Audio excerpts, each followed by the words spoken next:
Everybody, Chris from Athlete's Dream here, and I'm just super pumped to have our special guest here today on the show, on the video cast, Cayla George. So you can't, yeah, it's just awesome. Like I said, I've been pumped all day to speak to you, and I'm just really rapt to have you on the show. So thanks for having me. Yeah, brilliant. And yeah, I'm in Cairns at the minute, so just a bit of a R&R time before I head overseas again for the World Cup. Beautiful.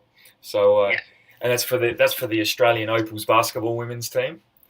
Yeah, that's right. So we've got the World Cup in Tenerife in the Canary Islands in a couple of weeks. Obviously, you're all the way from Mount Barker, South Australia. Oh gosh, throwback. And so for all the viewers at home, I used to actually play basketball. My claim to fame, right, is that I used to play basketball at the same basketball club that Cayla George plays for, and so that'll be my claim. But women's WNBA basketball player, currently on the list for the Dallas Wings, and I was reading, like I said, your whole story from playing SA Country basketball. Oh gosh, yeah. SA Metro. Yeah.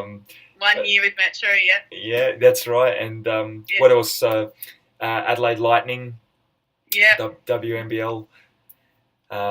Logan Thunder next after Lightning, and then I went to Europe for a couple of years to France, and then I came back to Townsville for 2 championships, then went to Hungary for a championship, then came back last year to Townsville and won another championship. So I've been pretty blessed with, the right teams and the right fit, and just been able to go all around the world and meet some great people, and feel really blessed about it. Well, look, let's launch into it, because I know you don't have all day and to speak to us. But I like this because I need to go to the gym after this. Actually, I need to hang out my third load of washing and then go to the gym. So this is like stopping me from doing that. So we can talk all day. I love it. See, kids, you still got to do your washing. You got to hang that out. Look, my first question for you, Cayla, I was just to get to know you. Obviously, you shared a bit about your story, and it's just been a wonderful story, especially from my point of view, having obviously known you from a little whippersnapper. But was I ever little? Yeah, I don't think no, you weren't. You weren't ever little. How tall are you? I'm 6'4" now, so 193.7 I think is my exact measurement, if we're going to be precise. But yeah, so I mean, to be honest, like, it's not that tall. In Dallas, I had Liz Cambridge 6'8", Azura Stevens 6'6", Teresa Plaisant 6'5", and I was 6'4", so I'd hang out with those three a lot, and I was the short one all the time. Wow. It was so strange. I'd never felt that in my life, because I'm always, especially here in Cairns when I'm home, everyone's like, whoa, you're so tall. Amazing. Really? Like, I'm so not. Like, welcome to my world in, like, the basketball realm, and it's nothing. Like, how tall are you? You're tall, aren't you? Well, I'm 6'4", and then I was going to say, Luke Schencher used to hang out with me, and I'm like, you know how Luke Schencher, how tall he stayed at my place in the Adelaide Hills, right? And his feet were hanging out he's 7'1", and his feet were hanging out the end of the bed. Yeah, I know Shens. He's a legend. He's been in Townsville for a little bit when I was there, like with the Crocs and that. So he's a good guy. He's nice. But same thing, legend. Like when you walk with Luke, like no one looks at you. They all just look at him. You're by yourself. It's all like, whoa. It's all. We touched on it before the call. Was throughout your story playing, in South Australia, and then onto the national stuff and WNBL and then onto the WNBA. But you mentioned before that you were, through your junior days, you were recruited by some North American colleges. Can you just a couple of minutes on how that was, and maybe why you decided against going that direction and went to the AIS and all that sort of thing? Yeah. Absolutely. So before I went to the Institute of Sport in Canberra, I had a couple of opportunities to speak to some colleges, in particular University of Kentucky and Miami. Yep. And for me, I was never a big study head. I didn't really school, I did enough to get by.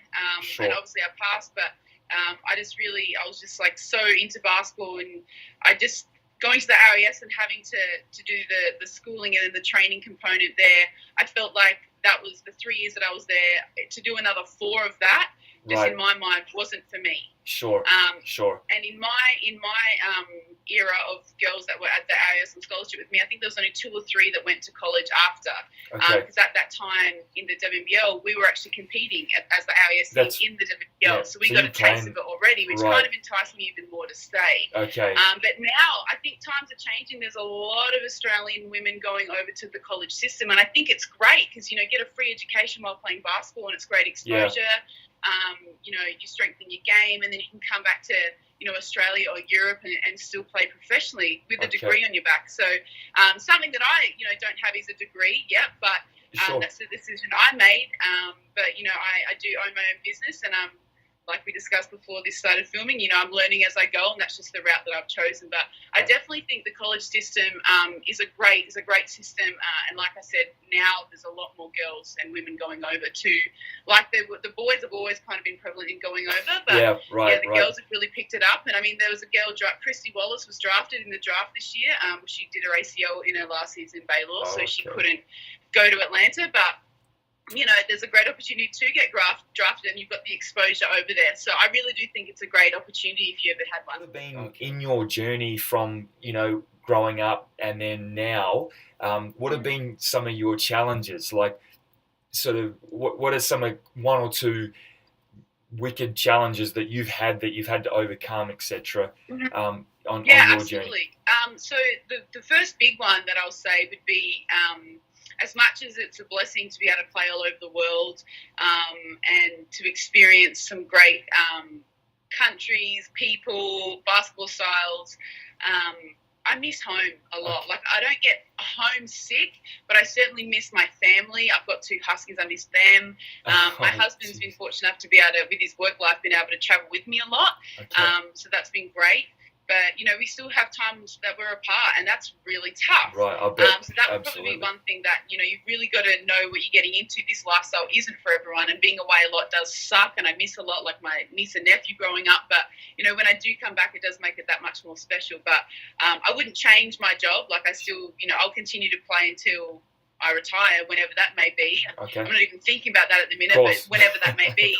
And whether that be away or, you know, I settle more in Australia, I don't know. But I definitely feel like I've got more years in America and Europe left in me, and, you know, I'm only 29. But yeah, being away is certainly tough, and you've really got to be mentally tough and resilient to get through, because, you know, overseas in Europe and in America, a lot more in Europe probably, it's, you know, it's a business. It's a business everywhere, but I guess when I'm home in Australia, you know, it's not so much. I don't think of it as a business. It's just like, it's not my job. I just love playing. But over there, you got to look at it as a business, because, you know, it's pretty cutthroat. And if you're not performing, they can send you home, or, you know, not pay you, or like it can be pretty brutal over there. So you really got to have thick skin. Another moment that sticks out of my mind as soon as you said that was so 4 years ago. I was in the Opals squad preparing for the 2014 World Championships. Okay. And the championships were in September, in Turkey. And I was at the second camp for the year in April. It was in New South Wales. And I was training well. I felt good. I was super confident, but I'm not really a confident, arrogant person, but just like within myself, you know, training well and feeling good. And, and he cut me. Yeah. He cut me from the squad. And I was shocked, and I think I cried for like 2 weeks. I couldn't believe it. Didn't think it was fair. Thought that maybe, you know, some of the other people that were on the squad, you know, that I should have been in there. Yeah. You know, thoughts that go in any athlete's mind, you know what I mean? So absolutely. there was a bit of a grieving process, and at that time I was playing in Hobart, because my husband's brother, Cayla George, he played down in Hobart. So because my husband's away with me a lot, you know, I decided to go where he wanted to go for a minute instead of him following me all the time. So we went to Hobart.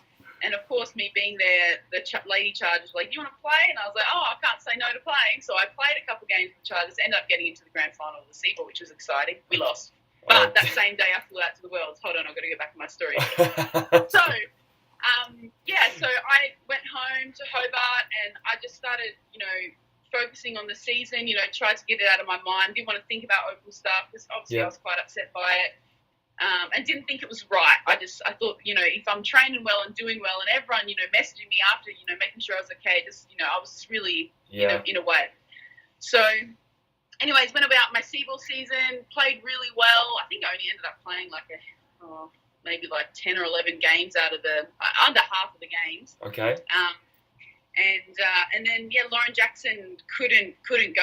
Her knees weren't good, and I got the call back up to be a part of the team again last minute. Wow. So honestly, the grand final day, like of the main grand final, 2 or 3 hours after the game, I flew out with the Opals to the World Championships. I found out like a week or two before that game, but because the coach at the time, Brendan Joyce, didn't want anyone to be playing in the C-ball, but because he cut me, I'd been playing the whole season, so he couldn't stop me from playing now. Right. So I continued to play, and then on grand final, after the game had finished, I rushed the change room, showered, and went straight to the international airport. And went to the World Championships. So, but that's incredible. That was really, and to stay focused and playing great basketball. And confident basketball and shooting the ball well, to stay ready is so important, because you're not always going to be going up. Like, you're going to have ebbs and flows in your life, and it can be basketball related or life related. But for me, it was just about staying ready, staying focused for whatever may come. I didn't expect that, but it certainly was a great experience, and it's put me in good stead to be deep into the Opals team that I am now. I've been to that Worlds, the Olympics, Com Games. Now this Worlds, and I'd like to think that I'd be in the mix for the Tokyo Olympics. You know what I mean? So I stayed ready, and now I've solidified my spot in that Opals group. So I mean, if I didn't stay ready and I sulked for the rest of the season and cracked it, who knows where I'd be? But that's just not in my nature, and I feel like, you as an athlete would probably feel that as well, that, your competitive nature just kicks in. You're like, nah, I'm all right. I'll pick myself back up. You can't stay down for very long. Yes. And I don't like people feeling sorry for me. So I just kind of got back up and was like, nah, all right, let's win this C-ball championship. Yep. So that's kind of how we were playing. We didn't, but we got close. But that's not the moral of the story. The moral is, after that game, I went to the airport with the national team. You bet. So that was really hard to get over. But wow. 2 weeks of crying, and then I was back onto it. So you just got to pick yourself up really quickly. Good on you. Good on you. Yeah. Well, you know what? That brings me in my next question. And I noticed on the video there, I saw a little cross on a tattoo on your. That's me. Yeah. I've got 3 of them on Father, Son, Holy Spirit. All right. Yeah. Fantastic. Yeah. Well, that was sort of leading me into my next question. So, maybe through those tough times, even, I guess, how did your faith in God and so forth? How did that help? Did that help you through those tough times? Absolutely, it did.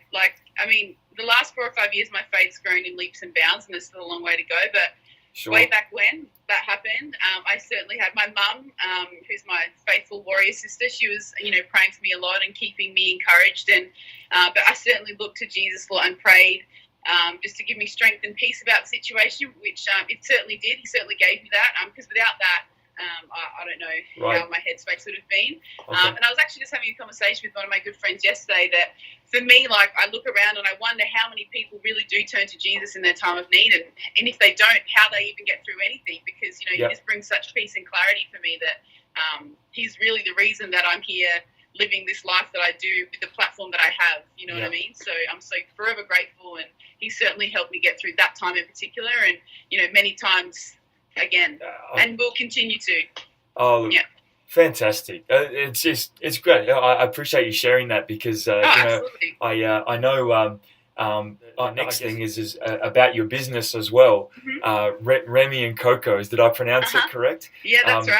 Yeah. So, it's great that you sort of turn to your faith and in those times of need, because, like you say, it's such a vital part to help you get where you want to go. And so tell us about Remi and Coco. So everybody, this is Cayla's baby business, and yes, my little side hustle for now. This is your side hustle, and tell us about Remi and Coco. Yeah, absolutely. So Remi and Coco started. So I love candles, really strong scented candles, and I've always got candles in my house.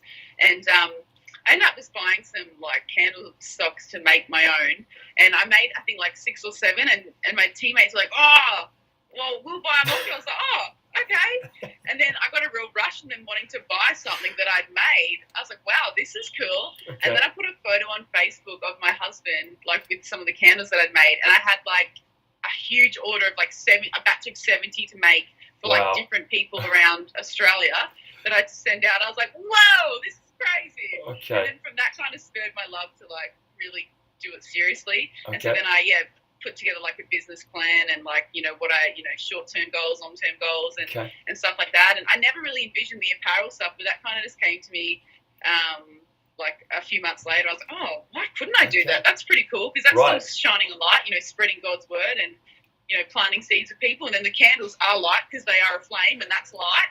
And that's, just a piecing it all representation together. of God's light. I was like, oh, yeah. So then I just use my platform essentially like just to shine God's light. Like he's given me this platform, so that's just what I do. That's just my way of, one of my ways of really, it's a conversation starter. It's, oh, where's your top from? What does it say?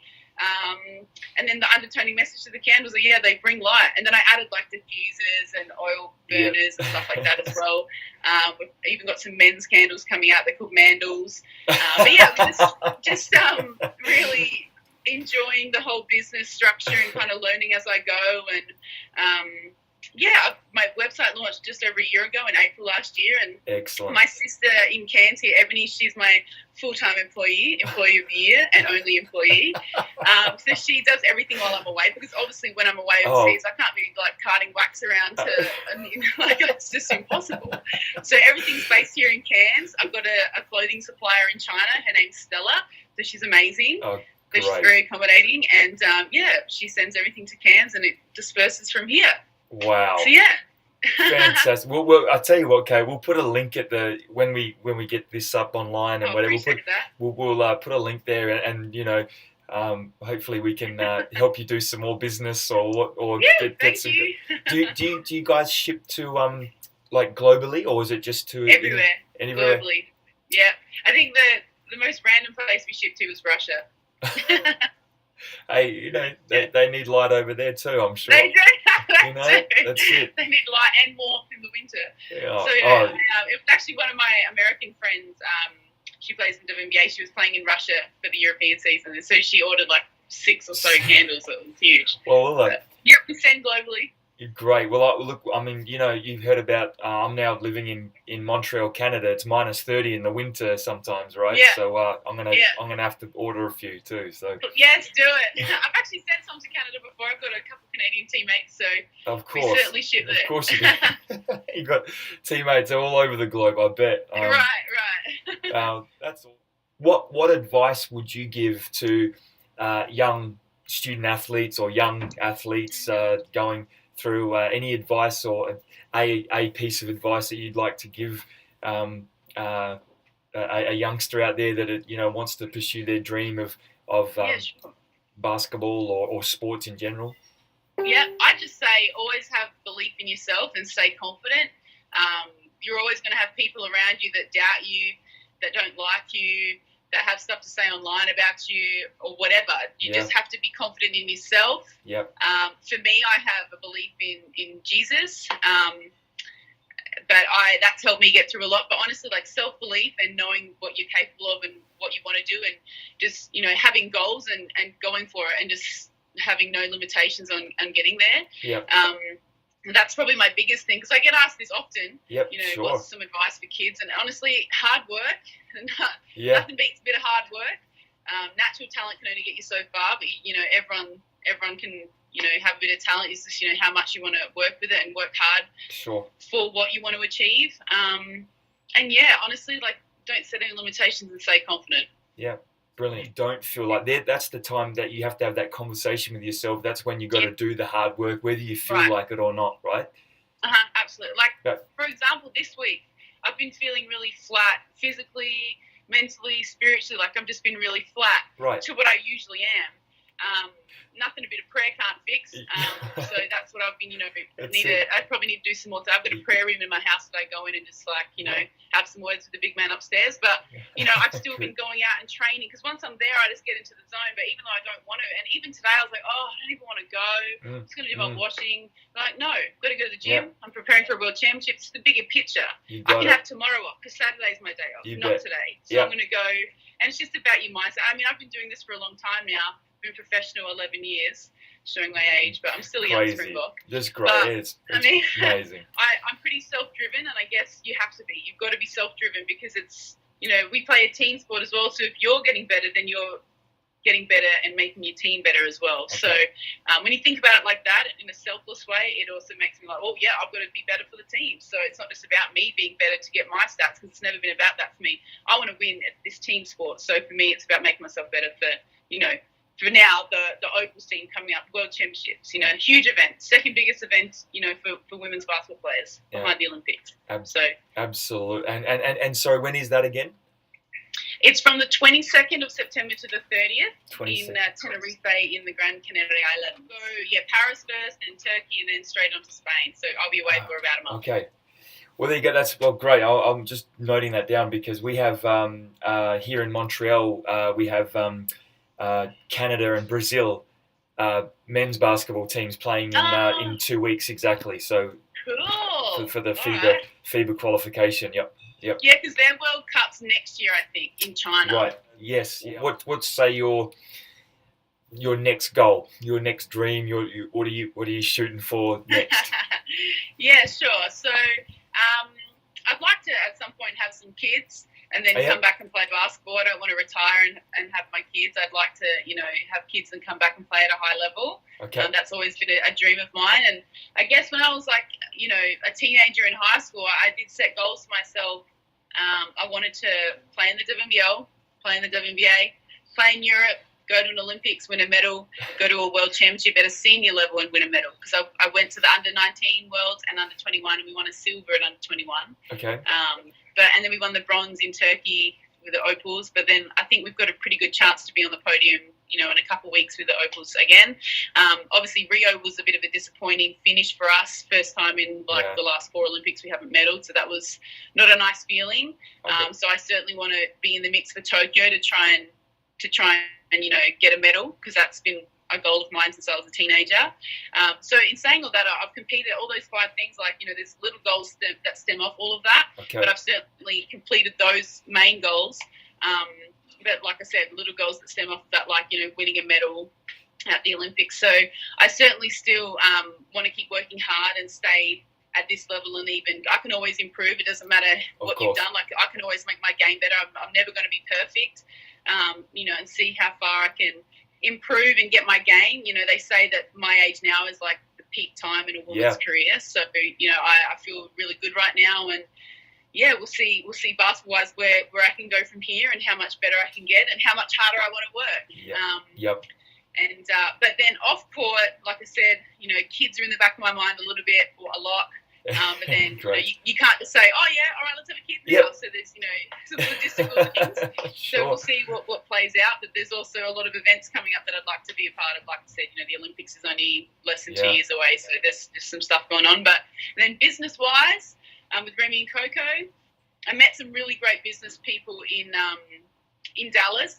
He owns he's got the business name Art of Homage, and I did some photo shoots with him. You might have seen it on my Instagram. So he has modern Christian apparel as well, very different to mine, but also trying to do the same thing, shine a light, talk about Jesus, conversation starter. So I did some photos for them, and then they did me some photographs of me in their studio with my gear on. So that was really lovely, just free of charge, just like connecting, building each other's businesses up. So I've got some new products that I'm going to be introducing in the coming months for my home decor and my apparel stuff. So just like business grind, just got to work hard on the business, and the more effort I put into it, the more I get out of it. So it's the same as basketball. I notice I get more, social media is a big thing for advertising. So when I put a lot of time and effort into my social media and, my website, then I notice a lot more people are drawn to it. But when I, slack off and I have a couple of days off and no one's got it's my own fault. So it's exactly the same principles, right? Absolutely. So, that's kind of where I'm at the minute. So just kind of grind out that as well, build up my business so that when I do retire, I'm looking at warehouses actually in Cairns to potentially move my just small warehouses to move all my stock, because my sister's kids need their bedroom back. The begins. Everyone starts at zero. Right.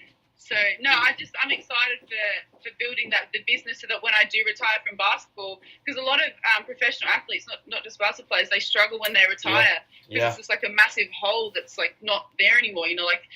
There's no that void that they try and fill with the sport. It's so I make sure first of all that void for me is filled with Jesus. So I'm always basketball isn't who I am. It's just what I do. Okay. It's not me. Okay. It's just something that I do. I do love basketball though, but it took me probably a good 20 odd years to figure that out. Okay. That wasn't my identity. So as much as I still love it, just probably more than I did before, but it's not my identity. Fantastic. And then just when I finish my basketball, I can jump straight over to my business. Yep. And just hopefully that's at a point where it's just booming.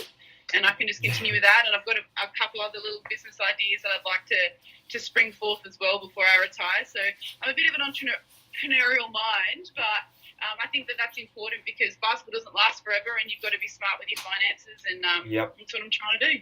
But hey, Cayla, just absolute been pleasure having you on. And thank you for sharing all that stuff. And like I said before, we'll put a little link when we post this to and like you say, collaborations happen when people know what you're about, and you just never know where it's going to go. But thank you so much for no dramas. your time. Thank you, mate. Appreciate it. Pleasure.